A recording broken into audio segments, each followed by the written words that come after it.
ओम श्री शक्ति नमः। ओम श्री शक्ति नमः। ओम श्री शक्ति नमः। किष्किंधा तीर्थ और व्यास तीर्थ की महिमा। वर्मा जी कहते हैं किष्किंधा तीर्थ बहुत विख्यात है। वह मनुष्य की संपूर्ण कामनाओं को पूर्ण करने वाला और समस्त पापों को शांत करने वाला है। वहाँ भगवान शंकर निवास करते हैं। नारद उस तीर्थ के स्वरूप का वर्णन करता हुआ भक्ति पूर्वक सुनो। पूर्व काल में दशरथ नंदन भगवान श्री राम ने किष्किंधा निवासी वानरों को साथ लेकर जब समस्त लोगों को रुलाने वाले रावण को युद्ध सेना और पुत्र सहित मार डाला, तब सीता को पुण्य प्राप्त करके अपने भाई लक्ष्मण, महाबली वानर, बलवान विभीषण और देवताओं के साथ वे स्वस्ति वासन पूर्वक पुष्पक विमान से अयोध्या की ओर लौटे। पुष्पक विमान कुबेर का था। वह शीघ्रगामी और इच्छा अनुसार चलने वाला था। भगवान राम शत्रुओं का संहार करने वाले और शरणार्थी पुरुषों को शरण देने वाले थे। उन्होंने विमान से अयोध्या लौटते समय मार्ग में लोक पावनी गौतमी गंगा को देखा, जो समस्त अभिष्ट वस्तुओं को देने वाली तथा मन और नेत्रों से संताप का निवारण करने वाली है। गंगा जी का दर्शन करके महाराज श्री राम उनके तट पर उतरे और हनुमान आदि संपूर्ण वानरों को संबोधित करके गद वाणी में कहने लगे, ये गौतमी गंगा संपूर्ण जीवों की जननी है। ये भोग तो देती है, मोक्ष भी दे सकती है, भयंकर पापों का भी संहार कर डालती है। इनकी समानता करने वाली दूसरी कौन नदी है? जिन्हें महर्षि गौतम ने सबको शरण देने वाले भगवान शंकर की आराधना करके जटा सहित प्राप्त किया था। ये संपूर्ण अभिलषित फलों की जननी और अमंगलों का नाश करने वाली, ये समस्त संसार को पवित्र करने में समर्थ है। समस्त सरिताओं की जननी गंगा का आज प्रत्येक दर्शन हुआ। मैं मन, वाणी और शरीर द्वारा सदाई इन शरणागत वत्सला गंगा जी की शरण लेता हूँ। भगवान श्री राम ये वचन सुनकर समस्त वानरों में गंगा जी में डुबकी लगाई और संपूर्ण लौकिक उपहारों तथा अनेक प्रकार के पुष्पों द्वारा उनकी विधिवत पूजा की। महाराज श्री रामचंद्र जी ने श्री महादेव जी की यथावत पूजन करके सर्वभावयुक्त वाक्यों द्वारा स्तवन किया। संपूर्ण वानरों ने भी प्रसन्न होकर नृत्य और गान किया। भगवान श्री राम ने अपनी प्रिय जानकी तथा प्रेमी वानरों के साथ सुखपूर्वक रात व्यतीत की। सवेरे उठकर भगवान अत्यंत प्रसन्नतापूर्वक गोदावरी देवी की स्तुति करने लगे। फिर अपने भ्रातृ गणों का सम्मान करके वे वहाँ अनिर्वचनीय आनंद का अनुभव करने लगे। उस निर्मल प्रभात में सूर्योदय होने पर विभीषण ने दशरथ नंदन श्री राम से कहा, भगवान, हम लोग इस तीर्थ में रहने से अभी तृप्त नहीं हुए, अतः कुछ समय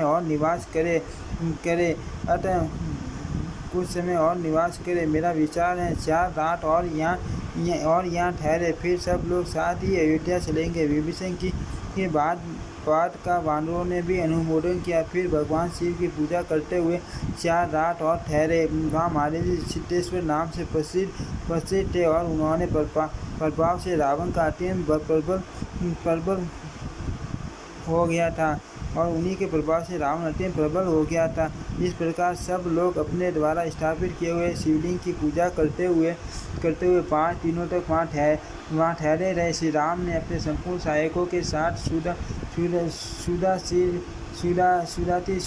से संपूर्ण शिवलिंग को मस्तक झुकाया। किष्किंधा निवासी सभी वानरों द्वारा सेवित होने के कारण वह स्थान किष्किंधा तीर्थ कहलाया। वहाँ स्नान करने मात्र से बड़े पाप भी नष्ट हो जाते हैं। भगवान ने गौतमी गंगा को भक्तिपूर्वक प्रणाम किया और कहा, माता गौतमी, मुझ पर प्रसन्न हो। इस तरह बारंबार कहकर वे विस्मित सीता खीर से गोदावरी को देखते और उन्हें प्रणाम करते जाते थे। तब से विद्वान पुरुष उस पुण्य में तीर्थ को किष्किंधा तीर्थ कहने लगे। जो इस प्रसंग का पाठ, स्मरण अथवा भक्तिपूर्वक श्रवण करता है, उसके पाप को भी यह तीर्थ हर लेता है। फिर जो लोग वहाँ स्नान और दान करते हैं उनके लिए तो कहना ही क्या। उसके बाद व्यास तीर्थ और प्राशेष तीर्थ हैं, उनका महात्म्य बतलाता हो। सुनो, मेरे 10 मानस पुत्र हुए जो जगत की सृष्टि करने वाले थे। वे पृथ्वी का अंत कहाँ हैं इस बात का पता लगाने के लिए चले गए। तब मैंने पुनः अन्य पुत्रों को उत्पन्न किया, किंतु वे भी अपने भाइयों की खोज करने के लिए चले गए। जो पहले वे तो गए थे, ये भी लौटकर नहीं आए। उस समय परम बुद्धिमान दिव्य अंगिरस नामक मुनि उत्पन्न हुए, जो वेद वेदांतों के तत्वों को जानने वाले और संपूर्ण शास्त्रों में प्रवीण थे। वे अंगिरा की आज्ञा से पिता को नमस्कार करके तपस्या के लिए उद्यत हुए। गुरुजनों में गौरव की दृष्टि से माता का स्थान सबसे ऊँचा है। तो भी माता से बिना पूछे ही आंगिरसों ने तपस्या करने का निश्चय कर लिया।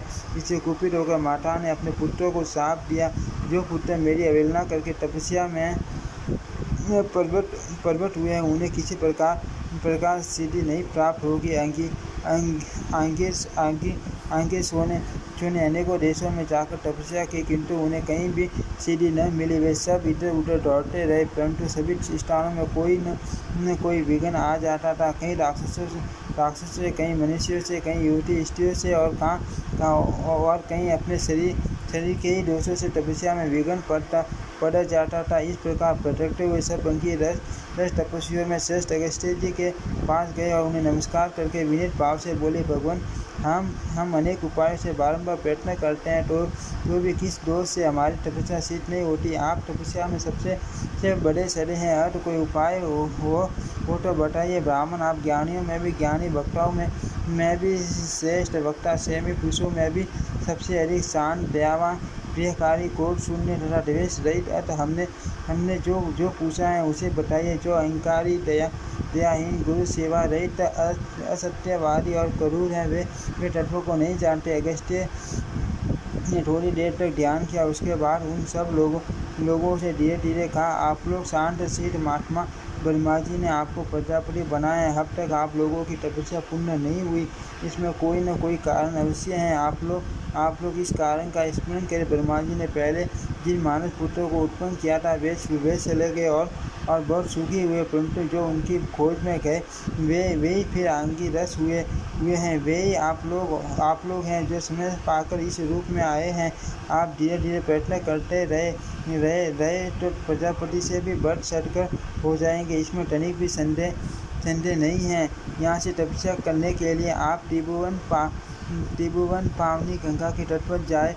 संसार में शिव वल्लभा गंगा के सिवा दूसरा कोई सिद्धि का उपाय नहीं है। वहाँ पावन प्रदेश में आश्रम के भीतर ज्ञान गुरु की पूजा करें। वे आप लोगों के सब संशयों का निवारण करेंगे। तब